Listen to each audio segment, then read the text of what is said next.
வணக்கம் multi technician. இந்த வீடியோவில் என்ன பார்க்க போகிறோம்னாக்கா, கிட்டத்தட்ட திருவள்ளூர் வந்து பார்த்திங்கன்னா நம்ம ஒரு 2 போர்ஷனும் ஒரு 3 கடை, அதே மாதிரி கீழே வந்து ஆல்ட்ரேஷன் வேலை, ட்ரைனேஜ் பைப் லைன் கனெக்ட் பண்ணுற வேலை எல்லாமே இருந்தது. அந்த வேலை எல்லாமே முடிஞ்சாச்சு கம்ப்ளீட்டு. நாளைக்கு வந்து வீடு கொடுத்துடணும். இந்த வீட்டுக்காக மொத்தமே கம்ப்ளீட்டாக பண்ணிட்டாச்சு. இருக்கிறது பேனல் போர்டு வந்து ஹைலைட்டாக நம்ம கேட்டிருந்தாங்க. நமக்கு வந்து ஆர்சிசிபி வச்சு கொடுத்துருக்கோம். ஏன்னா கம்ப்ளைண்ட் சின்ன ஃபால்ட் வந்தாலும் ட்ரிப் ஆகிடுன்னு சொல்லியிருந்தாங்க. அதுக்கேற்ற மாதிரி வந்து பண்ணி கொடுத்தாச்சு. சின்ன மைல்டான ஃபால்ட் இருந்தாலும் ட்ரிப் ஆகிடுன்னு சொல்லியிருக்கோம். அதே மாதிரி வந்து எலிவேஷன் லைட் வந்து பார்த்திங்கன்னா லுக் வைஸாக எடுத்து கொடுத்துருக்கோம் எல்லாமே. இது வந்து ப்ரொஃபைலே பண்ணல, எதுவுமே ப்ரொஃபைல் பண்ணாமல் நல்லா இருக்கும். ஏன்னா ப்ரொஃபைல் பண்ணால் கொஞ்சம் நாள் ஆகிடுச்சுன்னா அந்த ஸ்டிப்பில் வந்து வெளுத்துரும், அதேமாதிரி உடஞ்சிரும், பிளாஸ்டிக்கில் வெயிலில் காஞ்சினா உடஞ்சிரும்.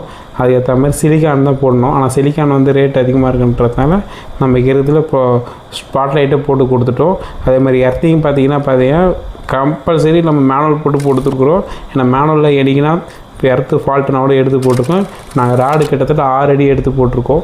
எர்த்து வந்து நல்லா பக்காவாக இருக்கணும்னு சொல்லிட்டு இருந்தோம். ஏன்னா உயிர் பாதிப்பே வந்து நமக்கு எர்த்து தான் கரெக்டாக இருக்கணும். அதுக்கேற்ற மாதிரி எல்லாமே பண்ணி கொடுத்தாச்சு. இந்த வீட்டில் வந்து ஃபுல் அண்ட் ஃபுல் கம்ப்ளீட்டாக முடிஞ்சு